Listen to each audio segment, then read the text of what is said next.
In this video, I will talk about how you can repair any speaker or home theater at home very easily and how those speakers are made, what kind of electronic component is used and which problem, which component you have to replace or fix that. So it is going to be a full speaker repairing tutorial.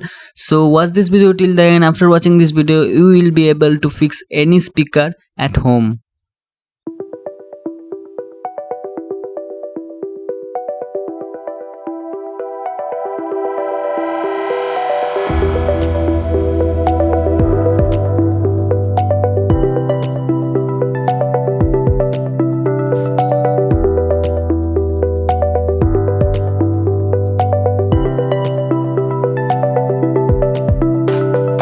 For this demonstration purpose, I am going to use Zebronic speaker. So this speaker is mainly used at home with television or desktop. So you have to open 4 or 6 screws from the back side, then the back panel or the transformer power circuit panel will be there. Apart from that, you have to open the front panel. To open the front panel, you have to use some hot metal rod or screwdriver or any kind of hair dryer to melt the front panel glue. There will be some hot glue have been used to attach the front panel, so you have to melt the glue and then bring out the front panel. So in this, you have to detach the front panel. After you detach the front panel, you will be able to access the front display, the main audio processing circuit. This audio processing circuit mainly powered by 5-volt DC supply. So the white wires is the flex cable. There will be many flex cable, around 10 or 12 channel. So apart from that, this is a very simple circuit and very good quality hardware is used, PCB board is used inside this Zebronic speaker. Here you can see in the subwoofer mainly the panel is there, display panel, one Bluetooth receiver, audio processing chip. Everything is inside this box. There will be some USB socket and also there will be some 4 buttons, tactile buttons. So here I can see the music is playing using the SD card. The time is being shown in the 4-digit 8-segment display. In the front there is a RGB LED. This LED change its color time to time. So that's all the simple circuit. Now let me say one by one which circuit may be damaged, may be problem, which problem you are facing, which component you have to replace. Mainly in the circuit, either the tactile 4 button is there, push button, it will make problem. Otherwise, if no display is coming, maybe a display is problem, or no LED is not showing, LED will be problem. Just you have to desolder and solder it again. The main problem, 99% problem is come in the dual channel port. Here you can see that in the middle 10K dual channel port is there. This is the volume control button. So volume control button, sometimes no volume is coming, sometimes some cracky sounds comes out, or sometimes left or right channel volume is different. One side is low, one side is high. For that you have to desolder it and again you have to solder a 10K reversible port, whatever you can see the dual channel port.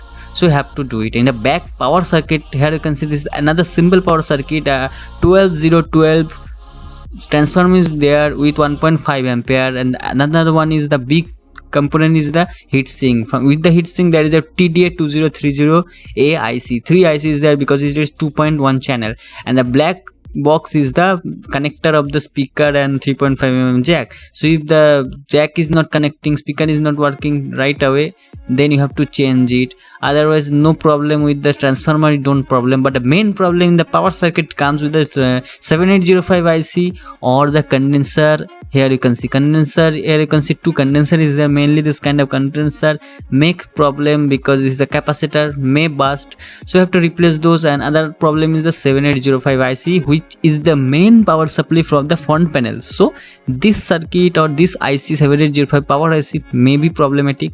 So apart from that, there is no problem comes any speaker. So do buy a good quality hardware component speaker from brand, so you will not face any problem. Here in this speaker, what problem I face, the left channel volume is low, right channel volume is high, and that's problem because coming out here you can see I'm identified using multimeter also that when the volume is one side is giving 0.7, another side is giving 0.4. that means in the low volume stage there is a 30 ohm difference between left channel and right channel. That's why the volume one side is low, one side is high. Right now one side is 4 K resistance, another side is 3.2. That's mean clearly 800 ohm difference between left side and right side. That's why my left side and right side volume is up, low and high. So that's why you have to replace the 10K port, volume control port, then all problem will be fixed. Now the time to reassemble it. To reassemble it, you have to do in the reverse way. That's mean there is a 4 button is there. You have to attach the button connector or button point. Here you can see right away there is the 4 button is there, left and right. You have to put it how it was in the beginning. So assembling and reassembling is quite simple. If you know basic electronics, I don't think there will be many issue and headache when repairing any home theater speaker at home. After all, you have to again connect the front panel with the back panel with the connector jack. So here you can see 2 jack is there. So the main red or white small socket is for the subwoofer and the quite big socket is for the front panel display audio processing. Another problem is that the main on-off switch in the back side may be problematic, so you can fix it very easily. All the components you can replace from the local market at very low cost. So in this way you can repair any speaker at your home very easily. So that's all in this video. Do let me know in the comment section how much do you like this video. If you are facing any problem repairing any speaker, you can comment. I will try to help you. Thanks a lot for watching this video. Do like this video, share this video, and I'm going to meet you in my next video very soon. Till then, goodbye. Stay subscribed to Som Tips. Thank you.